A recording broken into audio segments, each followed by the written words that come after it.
This week on Nation's Business, we look at the threat of non-communicable diseases and how the Health Ministry is taking the lead role in combating the fight against NCDs. I got my diabetes from 10 years. How I know my diabetes? I get diabetes. I was very weak. When I go to the doctor, Ratiram, he checked and he told me I got diabetes. Because I was fat, I get weak. You know, the thing is, a person doesn't know when they're going to have a stroke. But after I've had my stroke, I know there is a way of preventing a stroke.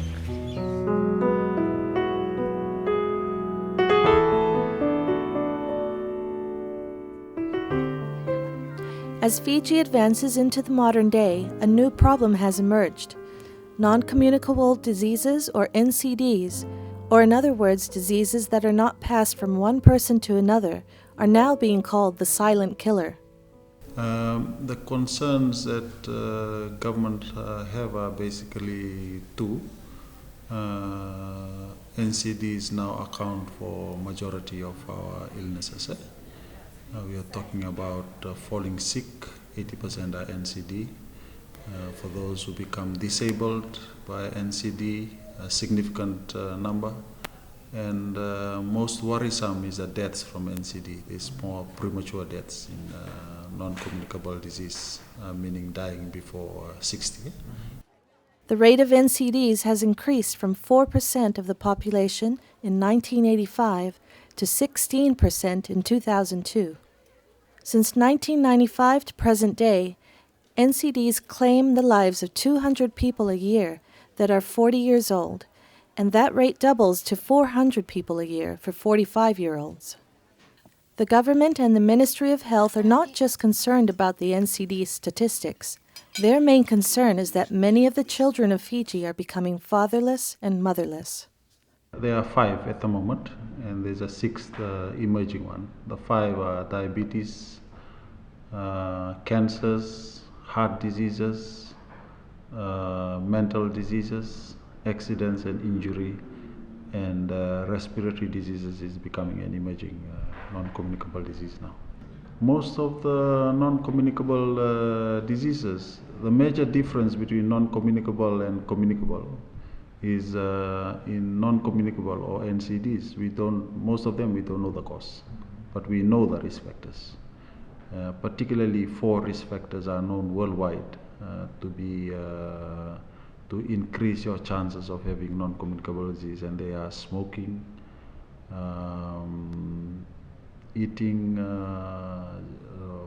foods that are not healthy, drinking alcohol irresponsibly, and physical inactivity. Those are the 4.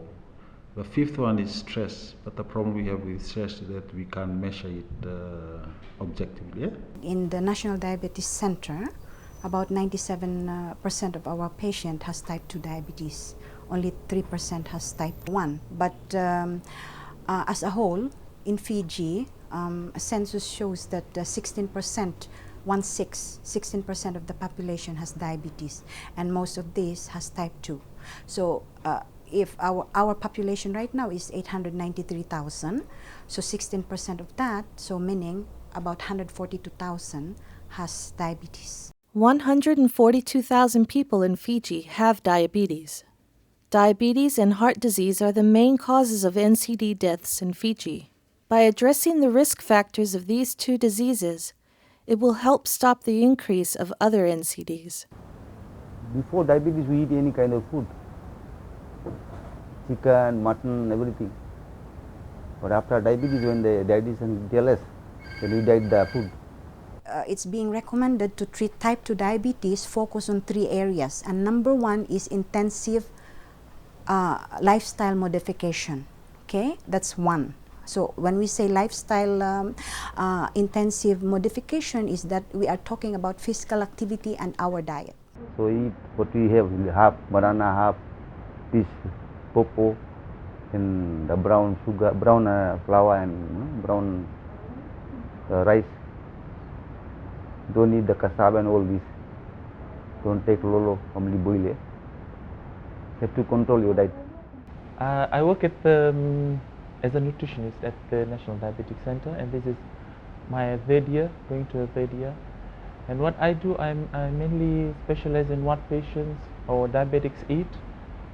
Firstly, I make a nutritional assessment of individual patients, take a dietary history of a 24-hour recall, and then I plan a meal for them to something to take back home.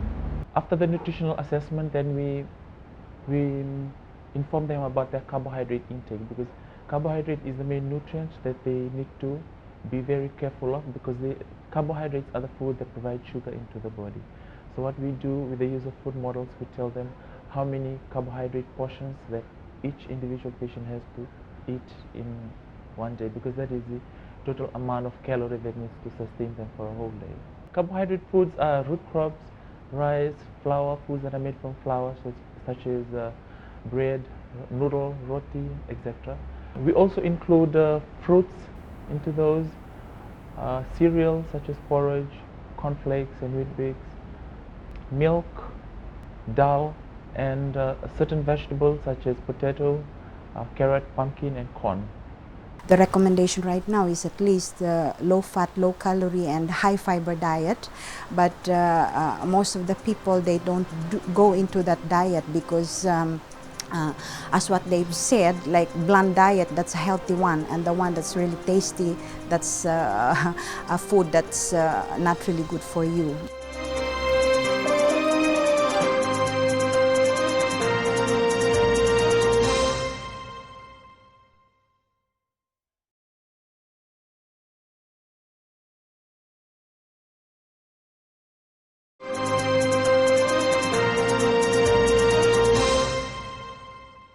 The danger about diabetes is that there is no cure. Once you have it, you must learn how to live with it. And complication in diabetes, it affects from the tip of your hair to the, to your toes. So I'll just give some example how the sugar can affect. So it can cause stroke, it can cause blindness, it can cause also heart attack. And then when the nerves in the stomach also is affected, it can cause like bloating, nausea, vomiting, constipation, diarrhea. And it can affect, it can cause sexual dysfunction because it affects the nerves and the blood vessels again. And for the lower extremities, the skin and the muscle, because it affects the nerves in our body, it makes the balance, positioning of the, the feeling of position in patient, they are affected, so their gait will be affected, And another thing is it makes their muscle weak. That's why also they have poor balance. And what's happening is it affects their sense of temperature, so they cannot feel pain. Since they cannot feel, then that exposed area, most of the time it's the feet or the legs, will stay in that hot surface, and then they end up having blisters. And diabetic, poor circulation, because it affects the blood vessels, so the healing of the wound is not good. And it's feet. Even if you are very clean with your feet, it's always exposed to dirt, so the infection is easy. And when you have poor circulation, the healing is slow, so most of the time we end up having amputation, and that's another complication besides your kidney problem, your blindness, your stroke, heart attack, your high blood pressure. Yeah, in January, I get my leg, head, I'm really scratched a little bit, and think he give problem this my second year. Stroke took away everything from me. I had to start all over again. It was like being reborn. I had to learn how to talk, pronounce my words. I had to learn how to walk properly. I think it's very important that people should be exposed to prevention of a stroke, and I feel that it's the diet, it's what you eat, it's the no exercise, it's the alcohol. My diet, I did a big turnover in my diet, and I'm now a vegetarian because I don't eat any more meat. I went from a size 22 to a size 16 in 6 weeks. Through programs and additional money added to the health budget, the government and the Ministry of Health are hoping to reduce illness and premature death due to NCDs. The prevention part is the most important strategy. How to keep the 84% who don't have the diseases, to keep them healthy. And as I've said, there are just 4 risk factors. One is breathing, just ensure that the majority of the population are breathing oxygen and not any other gases. Government now has a tobacco control decree which helps us in making sure that the non-smokers are protected from passive smoking. We're now working with the food industry to improve the eating. We know that more and more Fijians are eating from the supermarkets. While we promote eating local land-based foods, but the fact of the matter that more and more are eating from the supermarkets. So now we are negotiating with the food industries to improve the health value of their products. Drinking, we are also looking at responsible drinking in alcohol. We are addressing that through minimizing harm through alcohol. So there is some work on legislation on that part. And we also work with organizations like LTA in reducing motor vehicle accidents due to alcohol. Physical activity, we are collaborating with other organizations. Typical example is Super City Council. We collaborated with them in making the Nasesia walkway, so it improves the number of people walking.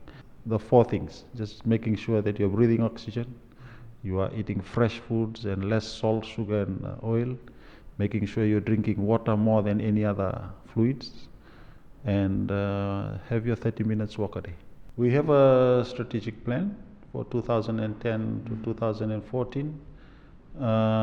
It's based on what's happening around the world, meaning WHO and also the region. We have based on that framework. So our plan is basically threefold. One is to prevent diseases. For example, I give diabetes as an example. We have a 16% prevalence now. So the first part is to keep the 84% healthy.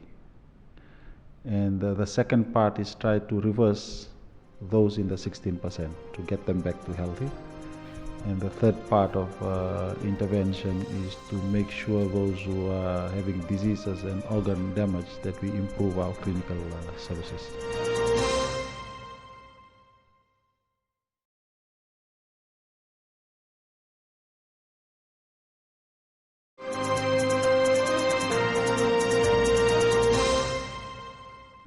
First, the government approach is internationally, we're following what the international community does, and that's called the whole of government and whole of society approach. In that sense, the government in this year's budget has increased the budget towards non-communicable disease by 100% or by 200% for that matter. We're having more support from our donor agencies, like our Fiji Health Sector Support Program through OSAID, WHO, Secretariat of the Pacific Community, and other agencies like UNICEF, who are helping us in the fight towards NCD. As I've said before, there's 2 approaches, whole of government and whole of society. Also, there's increasing interest now in us working with the local food industry and the 3 platforms of society in Fiji. We are working more now with government, with other government agencies, holding hands together, for example, housing authority in improving the environment. And we also are working with faith-based organization, which is a strong platform in the Fijian system. And the third one is working with the non-government and civil society organizations. So we find that for NCD you need a multi-pronged approach, and one approach does not work.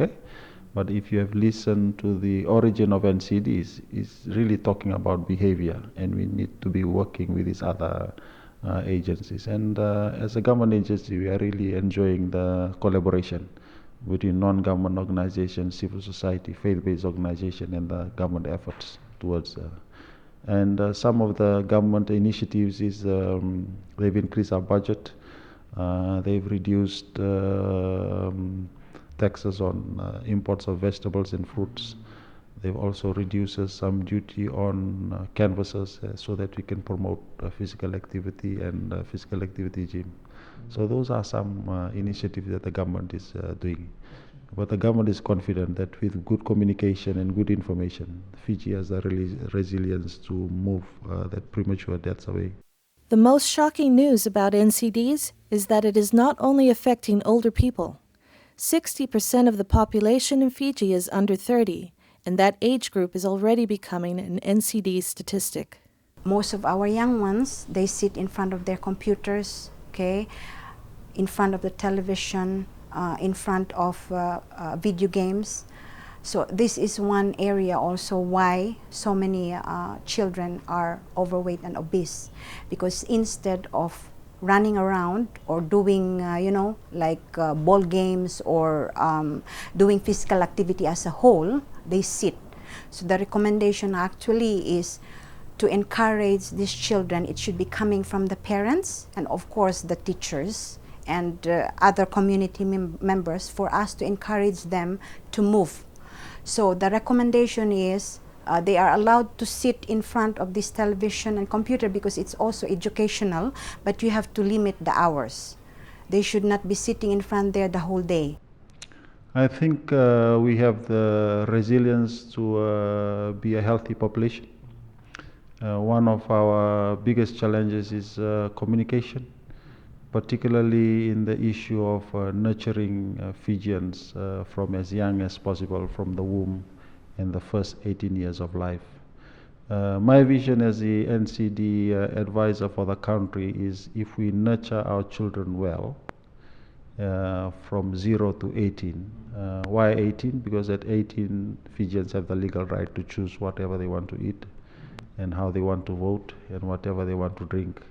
The vision is if we incubate them well and nurture them well in the first 18 years in terms of empowering them to make good decisions, creating the right environment, developing the right policies to just ensure that from the mother's womb to 18 years, a Fijian child is given all we could do to nurture their health, so that after 18, when they make those choices, that their choices are more likely to be healthy than what it used to be. For a young person right now, what we observe also, they are fond of soft drinks, juicy drinks. These are drinks that have a high content of sugar, and they are only allowed, like, because they are also growing up, so 300 ml, okay, every other day of that high sugar content of drinks can be allowed. But as we can see right now, 1 liter, 2 liter, they can drink it just one go, and that's not really healthy. And most of the young ones now, they are also into fatty food, fried food. So we have to train them to love vegetables, fruits and vegetable. It's always fruits and vegetable, and of course the whole grain. I can only tell with our census in the National Diabetic Center, okay, national census I don't have, but in my center, the type 2 diabetes that we have, it's girls. We don't have type 2, that's boys. Most of our boys type 1. We have also type 1 girls, but our type 2 at the moment, they are female. Adolescent population, it's quite hard with them because this is the time that, peer pressure and, those activities, extra activities that they do. And it will be hard for them that they have this problem and they have to take some medication. So you really have to spend time with them and explain to them why, and also with the family.